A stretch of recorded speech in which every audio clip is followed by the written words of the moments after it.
Bienvenue dans cette capsule vidéo dédiée au diagnostic microbiologique d'une diarrhée d'origine bactérienne.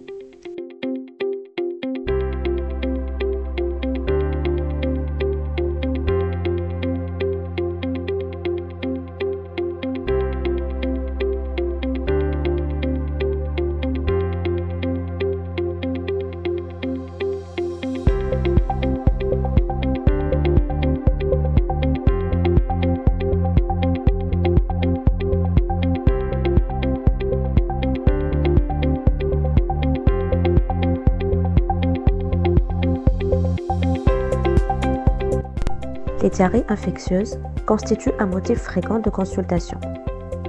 Bien que souvent virales, les causes bactériennes exigent un diagnostic précis.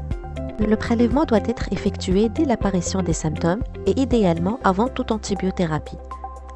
Les selles sont recueillies immédiatement après émission dans un conteneur hermétique, transparent, propre, à usage unique. Le transport doit être rapide, dans les 2 heures à température ambiante. Sinon, conservez le prélèvement à plus 4 degrés pendant 12 heures au maximum. Le prélèvement doit être accompagné des renseignements cliniques nécessaires pour l'interprétation des résultats. Une fois l'échantillon est acheminé au laboratoire, nous allons procéder à l'examen macroscopique des selles. Il est impératif de consigner leur consistance ainsi que l'éventuelle présence de sang ou de glaire. Ensuite, on procède à la mise en suspension d'une noisette de sel dans du sérum physiologique. Cette suspension sera utilisée pour la culture et l'examen microscopique. L'état frais permet de mettre en évidence une réaction inflammatoire par la détection de leucocytes et d'hématies, tout en permettant le repérage d'éventuels parasites ou une mobilité particulière de campylobactères avec le vol de mouettes ou de vibrio avec le vol de moucherons. L'examen du frottis coloré au gramme sert principalement à évaluer l'importance et l'équilibre de la flore. La morphologie caractéristique en virgule du Campylobacter spp permet de poser le diagnostic. Passons maintenant à l'étape de la culture. La coproculture standard recherche la présence de salmonelle, de shigelle et de Campylobacter. L'ensemencement d'une coproculture se fait sur un milieu d'isolement sélectif pour les entérobactéries, tels que le milieu SS, XLD ou Ectoen, et un bouillon d'enrichissement sélectif pour les salmonelles, tels que le bouillon sélénite, Rappaport ou Müller-Kaufmann. L'ensemencement des milieux gélosés se fait en 4 cadrans,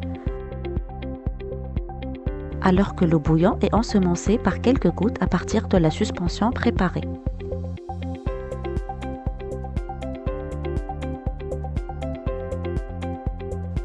L'incubation des milieux de culture se fait à 37 degrés pendant 48 heures.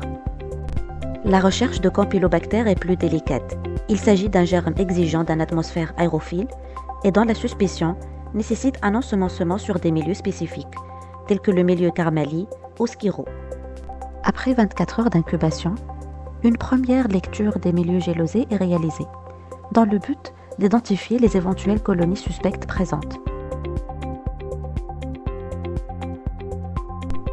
Nous allons maintenant procéder à l'identification.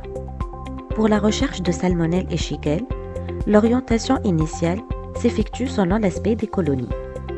Les colonies suspectes sont lactose négatifs, avec ou sans centre noir.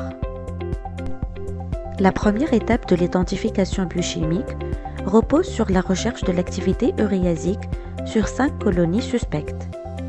L'uréase étant négatif pour Salmonella et Shigella.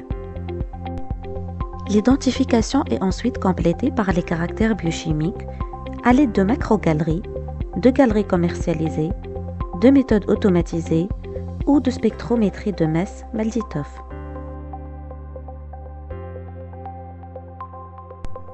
Si une bactérie pathogène est isolée, un antibiogramme est réalisé pour évaluer la sensibilité de la souche aux antibiotiques. L'antibiogramme peut être réalisé par diffusion en milieu gélosé ou par méthode automatisée avec détermination des CMI. En cas d'isolement d'une souche de salmonelle, celle-ci doit être envoyée au laboratoire de contrôle de l'eau et des denrées alimentaires de l'Institut Pasteur de Tunis pour la réalisation du sérotypage. Pour l'interprétation, il faut toujours corréler les résultats au contexte clinique. Chez un patient diarrhéique, la mise en évidence d'une bactérie pathogène dans la coproculture doit être considérée a priori comme pathologique.